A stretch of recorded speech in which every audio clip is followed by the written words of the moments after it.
Women's gold icons 29 மற்றும் 30 தேதிகளில் sir Mutha Venkata Subbarao concert hall சேப்பட்டில் நடைபெறுகிறது. அடிஷனல் டிக்கெட்ஸ் பத்தின அப்டேட்ஸ்க்கு behind its Facebook and Insta பேஜை ஃபாலோ பண்ணுங்க.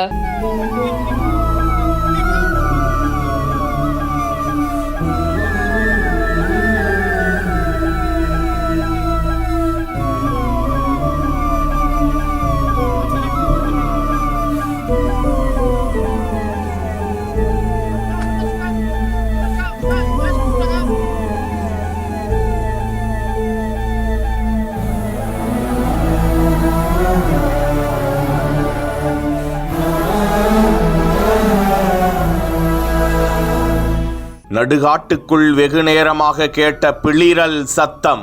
கால்வாயில் உயிருக்கு போராடி கொண்டிருந்த பிறந்து சில நாட்களே ஆன யானை குட்டி உயிரோடு மீட்ட வேட்டை தடுப்பு காவலர்கள் தாய் யானையிடம் ஒப்படைத்த நிகழ்ச்சி நீலகிரி மாவட்டம் முதுமலை புலிகள் காப்பகத்திற்குட்பட்ட கார்குடி சரகத்தில் ஓம்பட்டா பகுதியில் வேட்டை தடுப்பு காவலர்கள் ரோந்து பணியில் ஈடுபட்டிருந்தனர்.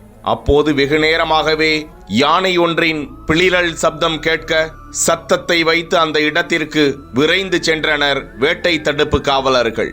அப்போது பிறந்து சில நாட்கள் மட்டுமே ஆன யானை குட்டி ஒன்று சிறிய கால்வாயில் விழுந்து மேலே வர முடியாமல் உயிருக்கு போராடி கொண்டிருந்தது. தாய் யானையும் அருகே நின்று கொண்டிருக்க அதனால் குட்டியை மீட்க முடியாமல் தவித்துக் கொண்டிருந்ததை பார்த்து அதே நேரத்தில் தாய் யானையிடம் தாக்குதலுக்கு உள்ளாகாமல் தற்காத்து கொண்ட வேட்டை தடுப்பு காவலர்கள் அந்த குட்டியை மீட்டு தாயுடன் சேர்த்து அனுப்பி வைத்தனர்.